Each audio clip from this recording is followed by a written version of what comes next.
नमस्कार, आप देख रहे हैं द न्यूज पोस्ट और मैं हूं रंजना। राज्य में इन दिनों फिर से कोरोना का संक्रमण फिर बढ़ चुका है।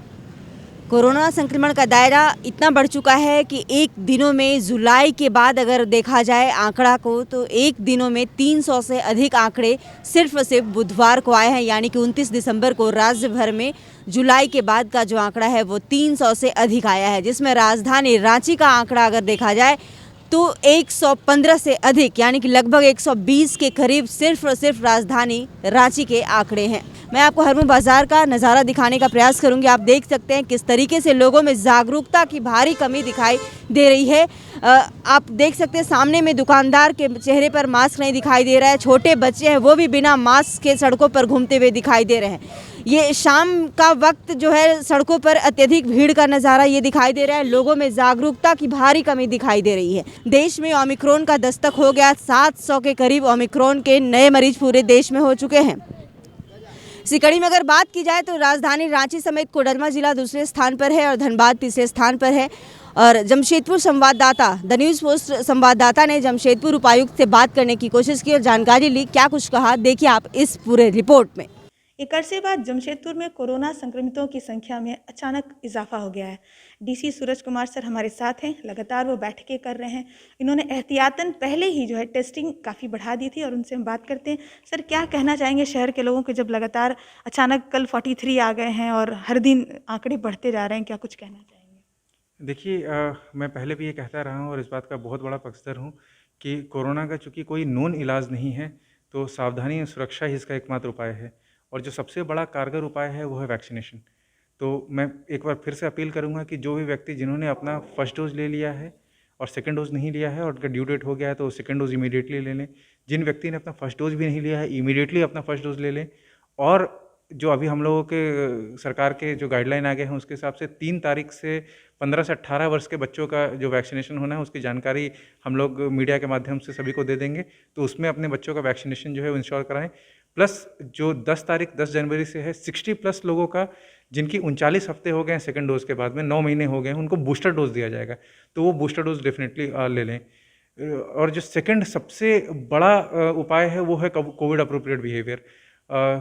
जमशेदपुर में लोगों ने बहुत हेल्प किया था 2 वेव से बचने में, बट पिछले कुछ दिनों में हम लोगों को लगा कि लोग बहुत ही कॉम्प्लासेंट हो गए हैं। स्पेशली ये जो पूरा फेस्टिवल का सीज़न रहा उसमें हमने पाया कि थोड़ी सी कड़ाई हम लोगों ने कम करी तो उसके बाद फिर लोग जो है बिना मास्क के घूमने लगे। पिकनिक स्पॉट्स पे बहुत ज़्यादा क्राउड इकट्ठा होने लगा और ये सारा सुपर स्प्रेडर इवेंट होता है। तो इसलिए फिर हम लोगों ने इसको इमीडिएटली अपनी जो टेस्टिंग कैपेसिटी उसको रैंप अप कर दी। हर एक पिकनिक स्पॉट्स पे हम लोग जो है थोड़ी जबरन तरीके से ही सही पर लोगों की टेस्टिंग करने लगे कि भाई अगर कोई भी वहाँ पे कोविड पॉजिटिव आता है तो वो अननेसेसरी वो जो 4000-5000 लोग उस क्राउडेड प्लेस में सब खतरे में रहेंगे इसके। और आया भी बहुत सारे इंसिडेंट्स मिले जहाँ पे पिकनिक स्पॉट्स पे जो लोग घूम रहे हैं उनको कोविड पॉजिटिव मिल रहा है। तो ये एक बहुत बड़ा खतरा है।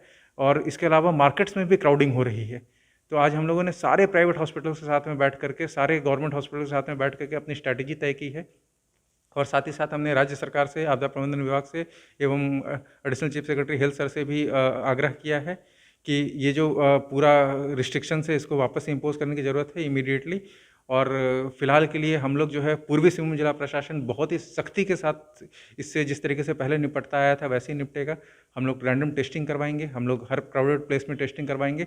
और अगर आप पॉजिटिव आ जाते हैं तो आपको कोई होम आइसोलेशन की जो फैसिलिटी अभी नहीं है, सीधा वहाँ से आपको कोविड सेंटर में भेजा जाएगा। और अगर आपके द्वारा कॉपरेशन नहीं किया जाता है तो हम लोग सख्त कानूनी कार्रवाई करेंगे, आपके ऊपर FIR तक दर्ज करेंगे। द न्यूज़ पोस्ट की टीम आपको करीब 1 महीने पहले से ही ओमिक्रॉन का दस्तक जब से देश में शुरू हुआ है तभी से आपको हमेशा आगाह और जागरूक करने की कोशिश कर रहा है कि जब भी भीड़ भाड़ वाले जगहों पर जाएं तो मास्क का प्रयोग ज़रूर करें। कोविड गाइडलाइंस का जो अप्रोप्रिएट बिहेवियर है उसका भी अनुपालन सख्ती से करें, तभी इस महामारी से, अगर महामारी की संभावित तीसरी लहर से बचा जा सकता है। क्योंकि एक दिन यानी कि अगर 3 महीने का 4 महीने का आंकड़ा देखा जाए तो इतने एक साथ संक्रमित नहीं मिल रहे थे, लेकिन एक साथ इतने संक्रमितों का मिलना कोरोना विस्फोट माना जा रहा है। संभावित तीसरी लहर है ऐसा एक्सपर्ट के अनुसार कहा जा रहा है।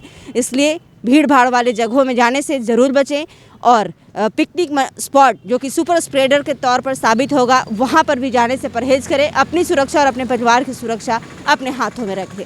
सहयोगी संतोष कुमार के साथ रंजना कुमारी, द न्यूज पोस्ट, रांची।